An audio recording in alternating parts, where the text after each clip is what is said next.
इतिहास में कुछ नाम ऐसे हुए हैं जिन्हें समय भी नहीं मिटा सका। ये कहानी है मालवा की उस पवित्र मिट्टी की जहां किलों की दीवारें वीरों के खून से रंगी थीं। ये कहानी है उस राजा की जो तलवार उठाता तो बड़े बड़े दुश्मन कांप जाते और जब उसकी कलम चलती तो बड़े बड़े विद्वान नतमस्तक हो जाते। हम बात कर रहे हैं परमार वंश के महाप्रतापी राजा भोज की, जिनके लिए सिंहासन तक का सफर फूलों से नहीं बल्कि कांटों से सजा था। ऐसे कांटे जो उनके अपने ही परिवार वालों ने बिछाए थे जब भोज मात्र 11 वर्ष के थे। लेकिन सवाल यह है कि राजा भोज आखिर थे कौन? क्या वे सिर्फ एक वीर योद्धा थे या एक ऐसे विद्वान जिनके सामने बड़े बड़े आचार्य भी नतमस्तक हो जाते थे? और क्या रहस्य है उस कहावत का जिसने राजा भोज को अमर बना दिया? कहां राजा भोज और कहां गंगू तेली? जब मैं इस कहावत की सच्चाई बताऊंगा तो आप भी चौंक जाएंगे। और सबसे बड़ा प्रश्न कि ऐसे वीर योद्धा का आखिर अंत कैसे हुआ? तो मित्रों, आज की इस डॉक्यूमेंट्री में हम राजा भोज की पूरी कहानी को जानेंगे। जन्म से मृत्यु तक, षड्यंत्र से साम्राज्य तक, युद्ध से ज्ञान तक और इतिहास से लोक कथा तक। तो वीडियो को अंत तक जरूर देखें।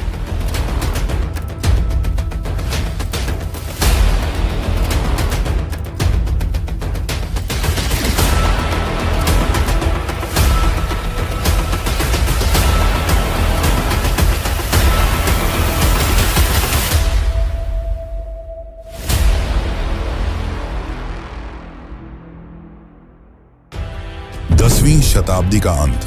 मध्य भारत का मालवा क्षेत्र राजनीति, युद्ध और संस्कृति तीनों का केंद्र बन चुका था। परमार वंश उस समय मालवा पर शासन कर रहा था, जिसकी राजधानी धार थी। इसी परमार वंश में लगभग 980 ईस्वी के आसपास एक बालक ने जन्म लिया, जिसका नाम रखा गया भोज, जो परमार राजा सिंधुराज का पुत्र था और उनकी माता का नाम सावित्री बताया जाता है। उस समय किसी ने नहीं सोचा था कि यही बालक आगे चलकर मालवा ही नहीं बल्कि पूरे भारत के इतिहास में अमर हो जाएगा। भोज का बचपन एक राजकुमार की तरह प्रारंभ हुआ, जहां शास्त्र और शस्त्र दोनों की शिक्षा दी गई। साथ ही संस्कृत, राजनीति, युद्ध कला और धर्म, इन सभी विषयों में बालक भोज असाधारण प्रतिभा दिखा रहे थे। भोज बचपन से ही काफी ज्यादा बुद्धिमान थे और उनका बचपन सुखद बीत रहा था। लेकिन यह सुख ज्यादा दिन नहीं चला। लगभग 991 ईस्वी के आसपास, जब भोज केवल 11 वर्ष के थे, तब उनके पिता राजा सिंधुराज की मृत्यु हो गई और मालवा की सत्ता का संतुलन बिगड़ने लगा। गद्दी पर बैठे राजा सिंधुराज के छोटे भाई और भोज के चाचा राजा मुंज, और यहीं से इतिहास करवट लेता है। राजा मुंज एक शक्तिशाली लेकिन महत्वाकांक्षी शासक थे। उनके मन में यह भय जगने लगा कि कल को भोज गद्दी पर बैठ सकता है, और इसी डर ने उनके मन में एक घातक विचार को जन्म दिया, भोज को रास्ते से हटाने का विचार। कहा जाता है कि इसके लिए राजा मुंज ने अपने विश्वास पात्र सेनापति वत्सराज को चुना। उसने वत्सराज को आदेश दिया कि वह भोज को जंगल में ले जाए और चुपचाप, किसी को पता चले बिना उसे मार दे। और ऐसा ही हुआ। वत्सराज भोज को जंगल की ओर ले गया। भोज बुद्धिमान थे और वे समझ गए कि उनके साथ क्या होने वाला है, और तभी उन्होंने अपनी जांग से खून निकालकर एक पत्ते पर संस्कृत में एक श्लोक लिखा और वत्सराज को देते हुए कहा कि यह राजा मुंज को दे देना। जब वत्सराज ने वह श्लोक देखा तो वह चकित रह गया और उसने जाकर वह राजा मुंज को दिखाया, और यह देखते ही राजा मुंज के होश उड़ गए। आज तक किसी को नहीं पता कि उसमें क्या लिखा था, पर माना जाता है कि उस श्लोक को पढ़कर राजा मुंज का हृदय परिवर्तन हो गया और उसने तुरंत भोज को बुलाकर उसे अपना उत्तराधिकारी घोषित कर दिया। लेकिन यह तो बस शुरुआत थी। असली परीक्षा, असली युद्ध और असली इतिहास अभी बाकी था। और यहीं से शुरू होती है उस राजा की कहानी जिसने उसे इतिहास के पन्नों में अमर बना दिया। लेकिन उसके असली इतिहास को जानने से पहले हम यह जान लेते हैं, कहां राजा भोज और कहां गंगू तेली। इस कहावत के पीछे क्या रहस्य है? लगभग 1010 ईस्वी के आसपास भोज को मालवा का राजा बना दिया जाता है। लोक कथाओं के अनुसार राजा भोज एक न्यायप्रिय और दयालु राजा थे। वे प्रजा से अत्यधिक प्रेम करते थे और प्रजा भी उन्हें पूजती थी। राजा भोज रात में भेष बदलकर अपने राज्य में घूमते थे ताकि प्रजा के दुख सुख को जान सकें। और एक रात जब वे एक ब्राह्मण पति पत्नी की झोपड़ी के पास से गुजर रहे थे, तब उन्होंने उन्हें बातें करते सुना। ब्राह्मण अपनी पत्नी से कह रहा था कि अब वह काफी बूढ़ा और कमजोर हो चुका है, अब वह यजमानों के घर जाकर पूजा पाठ नहीं करा सकता। इस पर ब्राह्मणी ने कहा, तो फिर स्वामी हमारा घर कैसे चलेगा? हमारा तो कोई पुत्र भी नहीं है। इस पर ब्राह्मण चिंतित हो गए और कहा कि अब राजा भोज ही कुछ कर सकते हैं। अगले दिन वह ब्राह्मण राजा भोज की दरबार में पहुंचा और राजा को प्रणाम करते हुए उन्हें सारी बातें बताईं। राजा यह सब पहले ही जानते थे, इसलिए उन्होंने उस ब्राह्मण को 100 सोने के सिक्के दान में दिए ताकि वह अपना जीवन यापन कर सके। इससे ब्राह्मण अत्यधिक खुश था, क्योंकि इतने ज्यादा सिक्कों से वह अपना बाकी जीवन खुशहाल बिता सकता था और अपनी सारी रोजमर्रा की जरूरत पूरी कर सकता था। यह खुशखबरी उसने घर आकर अपनी पत्नी को भी बताई। दोनों काफी खुश थे और रात में सोने से पहले उन सिक्कों को एक बक्से में रख दिया। और जब वे सुबह उठे तो देखा कि सिक्के गायब थे। यह देखकर ब्राह्मण चौंक गया। उसने घबराहट में यह बात जाकर राजा भोज को बताई। राजा भोज भी चौंक गए, पर फिर राजा भोज ने उस ब्राह्मण को फिर से 100 सोने के सिक्के उपहार में दिए। ब्राह्मण फिर से खुशी खुशी अपने घर को लौट आया और रात में सोने से पहले फिर से उन सिक्कों को उस संदूक में रख दिया और इस बार ताला अच्छे से लगा दिया। फिर रात में अचानक उनके घर राजा भोज आए और उन्होंने ब्राह्मण से कहा, ब्राह्मण देवता, हमारा राज्य खतरे में है, एक बड़ी विपदा आ पड़ी है, इसीलिए आप मुझे वे 100 सिक्के वापस कर दीजिए। अभी हमारे राज्य को इसकी आवश्यकता है। यह बात सुनकर ब्राह्मण ने राजा भोज को वे सिक्के वापस दे दिए और सो गया। जब सुबह उसकी नींद खुली तो वे सिक्के संदूक से गायब थे। और जब ब्राह्मण ने बताया कि राजा भोज इन्हें ले गए, तब उनकी पत्नी ने कहा कि ऐसा कैसे हो सकता है? हमारे यहाँ रात में तो कोई नहीं आया। जरूर वह बहरूपिया होगा या आपने कोई बुरा सपना देखा होगा। फिर दुखी ब्राह्मण ने यह सारी बातें जाकर राजा भोज को बताईं। तब राजा भोज चौंक गए। उन्होंने कहा कि मेरे जैसा कैसे हो सकता है? जरूर कोई बहरूपिया होगा। इतना कहकर राजा भोज शांत हो गए और उन्होंने ब्राह्मण को फिर से 100 सिक्के दिए। लेकिन इस बार राजा भोज ने तय किया कि वे स्वयं ही देखेंगे कि आखिर ऐसा कैसे हो सकता है। फिर रात में राजा भोज भेष बदलकर उस ब्राह्मण की कुटिया के सामने पहुंचे और तभी उन्होंने देखा कि उन्हीं की तरह दिखने वाला व्यक्ति कुटिया में प्रवेश करता है और ब्राह्मण से उन सिक्कों को मांगता है। यह देखकर राजा क्रोधित हो गए और तुरंत उसके पास जाकर कहा, अरे बहरूपिये, तू कौन है और इस बुजुर्ग ब्राह्मण को क्यों परेशान कर रहा है? तब उस राजा जैसे दिखने वाले व्यक्ति ने अपने असली रूप में आकर कहा, राजा, मैं भाग्य हूं और भाग्य का लिखा कोई नहीं टाल सकता। इस ब्राह्मण ने अपने जीवन में ऐसे कर्म किए हैं जिसके कारण इसके भाग्य में इन सिक्कों का सुख नहीं लिखा गया है। सबको अपने कर्मों का फल भुगतना पड़ता है। यह सुनकर राजा सोच में पड़ गए। फिर करुणा भरे स्वर में कहा, तो महोदय, मैं आपसे विनती करता हूं कि इस ब्राह्मण को बख्श दीजिए। इनके भाग्य का फल मैं भुगतने के लिए तैयार हूं। इतना सुनने के बाद भाग्य ने मुस्कुराते हुए कहा, ठीक है राजन, जैसी तुम्हारी मर्जी। और इतना कहकर वह वहां से गायब हो गया। इसके कुछ दिनों बाद राजा भोज एक दिन अपने सैनिकों के साथ एक वन से गुजर रहे थे। तभी उनका घोड़ा बेकाबू होकर भागने लगा। वह घोड़ा भागते भागते राजा को इतनी दूर ले आया कि उसकी सेना बहुत पीछे छूट गई और फिर वह घोड़ा एक खाई की ओर भाग चला और खाई के पास पहुंचकर जोर से रुका, जिससे राजा घोड़े से उछलकर ऊंची खाई से गिर गए। राजा काफी ज्यादा घायल हो गए। उनकी हालत गंभीर थी। तभी वहां एक आदमी आया जिसका नाम था गंगू तेली। तो आखिर गंगू तेली ने राजा के साथ क्या किया और क्या हुआ जब राजा बन गए नौकर, तो चलिए अब जानते हैं आगे की कहानी। लेकिन उससे पहले अगर आपको वीडियो अच्छी लग रही है तो इसे एक लाइक जरूर करें। गंगू तेली ने जब घायल व्यक्ति को देखा तब वह नहीं जानता था कि वह कौन था। राजा भोज बेहोशी की हालत में थे। गंगू तेली ने उन्हें अपने बैलगाड़ी में सुलाया और अपने घर ले आया। गंगू तेली ने राजा भोज की दिन रात सेवा की और उनकी मलहम पट्टी भी की, जिसके बाद कुछ ही दिनों में राजा भोज ठीक हो गए। और जब उन्हें होश आया तो वे समझ नहीं पाए कि वे कहां हैं।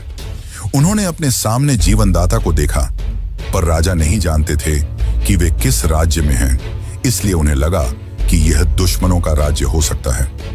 इसीलिए उन्होंने गंगू तेली से कुछ नहीं कहा। गंगू तेली ने राजा को एक आम और लाचार आदमी समझकर अपने यहां काम पर रखने का सोचा और उसने राजा को कोल्हू पैरने का काम दिया। राजा ने यह काम खुशी खुशी स्वीकार किया और हर दिन राजा कोल्हू के बैल की तरह कोल्हू पैरते और तेल निकालते। एक दिन राजा कोल्हू पैरते पैरते कुछ गाने लगे, जिसे सुन आसपास के लोग मंत्रमुग्ध हो गए। उन्हें राजा का संगीत काफी पसंद आया। राजा काफी अच्छा गाना गाते थे, जिससे गंगू तेली का तेल भी ज्यादा बिकने लगा। राजा भोज अपने जीवन दाता का कर्ज चुकाना चाहते थे, इसलिए पूरी तरह ठीक होने पर भी चुप रहे और अपनी असलियत नहीं बताई। उस समय उस देश के राजा सिद्धराज भी संगीत के बहुत बड़े प्रेमी थे और उनसे भी बड़ी संगीत की प्रेमी थी उनकी पुत्री, यानी उस राज्य की राजकुमारी। एक दिन उस राज्य में संगीत का एक विशाल आयोजन रखा गया, जिसमें कई बड़े बड़े संगीतकार आए और सबसे अच्छे संगीतकार को इनाम भी दिया जाना था। ये बात जब गंगू तेली को पता चली तो उसने अपने दास यानी राजा भोज को अच्छे कपड़े दिए और उन्हें भी संगीत में भाग लेने को कहा। दोनों महल पहुंचे और जब राजा भोज की बारी आई तो उन्होंने ऐसा संगीत सुनाया कि पूरी सभा चकित रह गई। इतना मधुर कि वहां बैठे बड़े बड़े गायक तक नतमस्तक हो गए। उनके संगीत से राजकुमारी अत्यधिक प्रसन्न हुई और अपने पिता से उससे विवाह करने की मांग की। यह सुनकर राजा सिद्धराज चौंक गए और मना करते हुए कहा कि चाहे वह संगीत में कितना भी कुशल हो, पर है तो एक दास ही, तुम्हारा वर सबसे श्रेष्ठ होगा। तब राजकुमारी ने कहा, पिताश्री, यह मुझे कोई साधारण व्यक्ति नहीं लगते, आप चाहें तो इनकी परीक्षा लेकर देख लीजिए। तब राजा सिद्धराज सोच में पड़ गए, पर उनकी सभा में विद्वानों की कमी नहीं थी। उस समय सभा में 4 विद्वान मौजूद थे, धर्मदेव, कर्मदेव, तपदेव और पुण्यदेव। राजा इन सभी से एक एक कर प्रश्न करते हैं ताकि वे जान सकें कि इस आर्यावर्त में कौन सा राजा सबसे सर्वश्रेष्ठ है जो उनकी पुत्री से विवाह कर सके। राजा सिद्धराज ने सबसे पहले धर्मदेव से पूछा, धर्मदेव, बताओ कि इस आर्यावर्त में सबसे धार्मिक राजा कौन है। तब धर्मदेव ने कहा, महाराज, मेरी जानकारी के अनुसार धार नगरी के राजकुमार राजा भोज ही सबसे बड़े धार्मिक राजा हैं। इसके बाद राजा सिद्धराज ने कर्मदेव से पूछा कि आप बताइए कि इस धरती पर सबसे अच्छे कर्म किसके हैं। तब कर्मदेव ने भी राजा भोज का नाम लिया और इसी तरह राजा सिद्धराज ने तपदेव और पुण्यदेव से भी प्रश्न किया और उनके उत्तर में भी एक ही नाम था, राजा भोज। यह सब सुनकर राजा ने भरी सभा में कहा कि मेरी पुत्री का वर सिर्फ राजा भोज हो सकता है। यह सब सुनकर राजा भोज कुछ पल शांत हो गए और विनम्रता पूर्वक कहा, महाराज, मैं ही राजा भोज हूं। यह सुनकर सब चौंक गए और राजा क्रोधित हो गए और बोले, यह कैसी गुस्ताखी है, एक आम कलाकार होकर अपने आप को इतना बड़ा राजा बता रहे हो। किसी के चरित्र पर इस प्रकार की टिप्पणी तुम्हें शोभा नहीं देती, और अगर तुम राजा भोज हो तो यहां कैसे आए। तब भोज ने कहा, महाराज, सबसे बड़ी चीज होती है भाग्य, और भाग्य का लिखा कोई नहीं बदल सकता। भाग्य गरीब को भी अमीर बना सकता है और राजा को पल भर में नौकर, और मैं भी उसी भाग्य का शिकार हूं। यह मेरे भाग्य का ही फल है कि आज मैं यहां गंगू तेली के नौकर के रूप में खड़ा हूं। यह सुन राजा सोच में पड़ गए और थोड़ी जांच पड़ताल के बाद पता चला कि यही राजा भोज हैं। यह सुनकर गंगू तेली भी चौंक गया। इसके बाद राजा सिद्धराज ने अपनी पुत्री का विवाह राजा भोज से करा दिया, और फिर जब पूरे राज्य को यह बात चली कि गंगू तेली ने अनजाने में एक राजा को अपना दास बना लिया था, तब सब गंगू तेली को मजाक में कहने लगे, कहां राजा भोज और कहां गंगू तेली। पर मित्रों, हमारी कहानी यहीं समाप्त नहीं होती। अभी जो मैंने आपको कहानी बताई, ये कहानी हमें ज्यादातर लोक कथाओं और परंपराओं में मिलती है, जो राजा भोज और गंगू तेली के प्रसंग को एक कहानी रूप में दर्शाती है, पर इतिहास और सच्चाई इससे काफी अलग है। राजा भोज का असली इतिहास इससे भी कहीं ज्यादा चौंकाने वाला है, और अब यहीं से शुरू होती है उस राजा की असली यात्रा, जिसने युद्ध भूमि को दुश्मनों के लहू से लाल कर दिया। उस राजपूत राजा की कहानी, जिसके ज्ञान के सामने बड़े बड़े विद्वान नतमस्तक हो जाते थे, और उस राजा की कहानी जिसके अंत ने सबको हैरान कर दिया। और सबसे बड़ी बात, कहां राजा भोज और कहां गंगू तेली, इस कहावत की असली सच्चाई। क्योंकि अभी हमने जो जाना वह लोक कथाओं और सदियों से चली आ रही कहानियों में मिलता है, लेकिन इसकी असली सच्चाई कुछ और ही है। तो चलिए अब जानते हैं परमार वंश के महान राजपूत राजा भोज का असली इतिहास। यह बात है सन 1010 की। राजा भोज का मालवा पर राज था। राजा भोज बुद्धिमान तो थे, पर उनकी सैन्य बल भी काफी बढ़ चुकी थी और उनका सबसे पहला मकसद था अपने पिता राजा सिंधुराज की अपमानजनक हार का बदला लेना।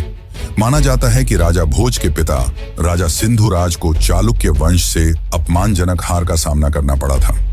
अब भोज उसी हार का बदला लेना चाहते थे। उन्होंने जल्दबाजी नहीं की और अपनी बुद्धि और सैन्य बल से चक्रव्यूह रचना शुरू किया और चालुक्य वंश पर धावा बोल दिया।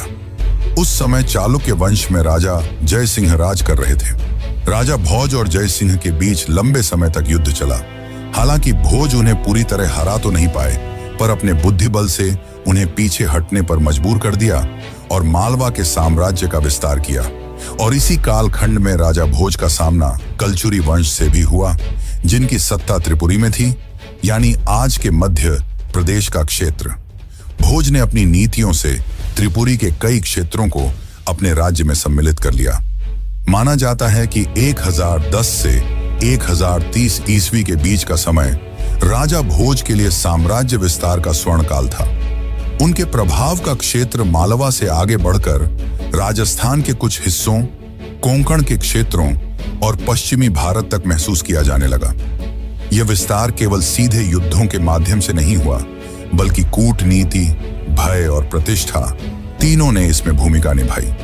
कई छोटे शासक बिना युद्ध के ही भोज की अधीनता स्वीकार करने लगे, क्योंकि उनकी सेना की शक्ति और उनकी रणनीति का प्रभाव दूर दूर तक फैल चुका था।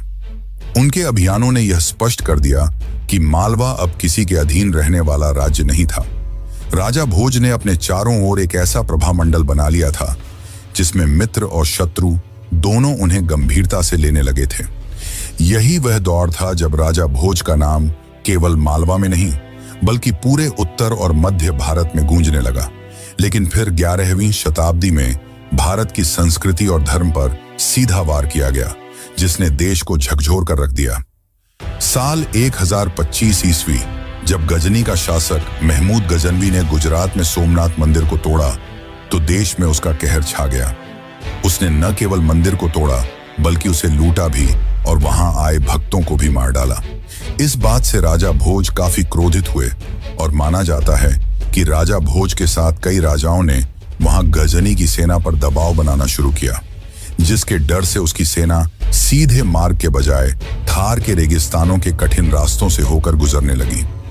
इसी प्रतिरोध की सबसे शक्तिशाली गूंज सुनाई देती है साल 1034 ईस्वी में, जब उत्तर भारत की धरती बहराइच में एक निर्णायक संघर्ष हुआ।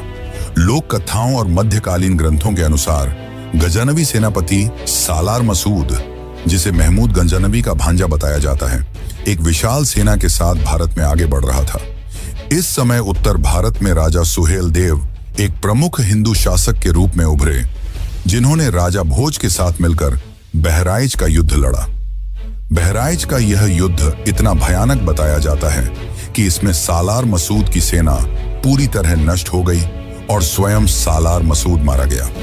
यह युद्ध भारतीय जनमानस में धर्म की रक्षा और विदेशी आक्रमण के विरुद्ध विजय के प्रतीक के रूप में स्थापित हो गया।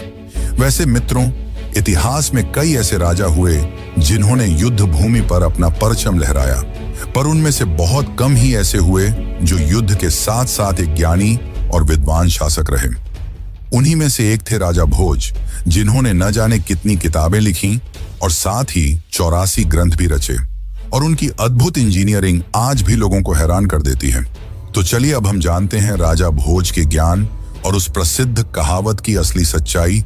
लेकिन उससे पहले अगर आपको वीडियो अच्छी लगे तो इस वीडियो को अपने मित्रों और रिश्तेदारों को भी जरूर शेयर करें। 11वीं शताब्दी का भारत, विशेषकर मालवा, राजा भोज के शासनकाल में केवल सैन्य शक्ति का केंद्र नहीं रहा, बल्कि ज्ञान, साहित्य, विज्ञान और स्थापत्य का भी प्रमुख केंद्र बन गया। माना जाता है कि राजा भोज के नाम से कई दर्जन ग्रंथ जुड़े हुए हैं। परंपरागत रूप से उन्हें लगभग 84 ग्रंथों का रचयिता या संरक्षक माना जाता है। इन ग्रंथों में राजनीति, राज्य शास्त्र, काव्य, व्याकरण, वास्तुशास्त्र और आयुर्वेद जैसे विषय शामिल थे। इनमें सबसे प्रसिद्ध है सम्रांगण सूत्रधार, जिसे भारतीय वास्तु और स्थापत्य का एक अत्यंत महत्वपूर्ण ग्रंथ माना जाता है। इस ग्रंथ में मंदिर निर्माण, नगर नियोजन, मूर्ति शिल्प और यहाँ तक कि यांत्रिक उपकरणों का भी वर्णन मिलता है। इसी तरह युक्ति कल्पतरु जैसे ग्रंथों में प्रशासन, नीति और व्यावहारिक बुद्धि पर गहन विचार दिखाई देते हैं। यह स्पष्ट करता है कि राजा भोज केवल ग्रंथों के संरक्षक नहीं थे, बल्कि स्वयं एक गहन चिंतक और विद्वान थे। ज्ञान के साथ साथ राजा भोज ने अपने विचारों को धरातल पर भी उतारा। इसका सबसे भव्य उदाहरण है भोजपुर का शिव मंदिर, जो आज मध्य प्रदेश के भोजपुर क्षेत्र में स्थित है। यह मंदिर अधूरा होने के बावजूद अपनी विशालता और स्थापत्य के कारण आज भी लोगों को चकित करता है। यहाँ स्थापित किया जाने वाला शिवलिंग इतना विशाल था कि उसे अक्सर पूर्व का सोमनाथ कहा जाता है। इतिहासकार मानते हैं कि किसी कारणवश, संभवतः राजनीतिक अस्थिरता या प्राकृतिक आपदा, इस मंदिर का निर्माण पूर्ण नहीं हो सका, लेकिन फिर भी यह राजा भोज की स्थापत्य महत्वाकांक्षा का सजीव प्रमाण है। राजा भोज की इंजीनियरिंग दृष्टि केवल मंदिरों तक सीमित नहीं थी। उन्होंने जल प्रबंधन के क्षेत्र में भी असाधारण कार्य किया। भोपाल के पास स्थित भोजताल, जिसे आज अपर लेक या भोपाल झील कहा जाता है, को परंपरागत रूप से राजा भोज से जोड़ा जाता है। यह अपने समय की सबसे बड़ी कृत्रिम झीलों में से एक मानी जाती है। इतनी विशाल झील का निर्माण उस युग में करना, जब आधुनिक तकनीक उपलब्ध नहीं थी, राजा भोज की वैज्ञानिक समझ और प्रशासनिक क्षमता को दर्शाता है। यह झील न केवल जल संरक्षण का साधन थी, बल्कि आसपास के क्षेत्रों की समृद्धि का आधार भी बनी। राजा भोज का ज्ञान अपार था, इसलिए जब उनकी मृत्यु हुई तो कहा गया कि सरस्वती स्वयं शोक में डूब गईं, क्योंकि उनका सबसे बड़ा संरक्षक चला गया था। लेकिन राजा भोज की कहानी अभी पूरी नहीं हुई थी, क्योंकि उनके नाम से जुड़ी एक कहावत ने इतिहास को एक अलग ही मोड़ दे दिया। राजा भोज से जुड़ी सबसे प्रसिद्ध पंक्ति अगर कोई है तो वह यही है, कहाँ राजा भोज, कहाँ गंगू तेली। आज यह कहावत आम बोलचाल में किसी महान व्यक्ति की तुलना एक साधारण या तुच्छ व्यक्ति से करने के लिए इस्तेमाल की जाती है, पर इतिहास की गहराई में उतरने पर पता चलता है कि इस कहावत का मूल रूप कुछ और ही था। कई विद्वानों के अनुसार इसका असली वाक्य था, कहाँ राजा भोज, कहाँ गांगेय तैलंग। समय के साथ यह पंक्ति विकृत होती चली गई और धीरे धीरे गांगेय तैलंग का रूप बदलकर गंगू तेली बन गया। दरअसल यहाँ गांगेय और तैलंग कोई साधारण शब्द नहीं थे। गांगेय का संकेत था छेदी वंश के महान राजा गांगेय देव की ओर, जो 11वीं शताब्दी में मध्य भारत के एक शक्तिशाली शासक थे। वहीं तैलंग शब्द का संबंध था चालुक्य वंश के राजा जय सिंह तैलंग से, जो दक्कन क्षेत्र में प्रभावशाली शासक माने जाते थे। अर्थात यह कहावत किसी तेली या साधारण व्यक्ति की तुलना नहीं कर रही थी, बल्कि 3 शक्तिशाली राजाओं की तुलना कर रही थी, राजा भोज, राजा गांगेय देव और राजा जय सिंह तैलंग। इस पंक्ति का भाव यह था कि राजा भोज की महानता इतनी विशाल थी कि उनके सामने उस सदी के 2 बड़े राजा भी टिक नहीं पाए।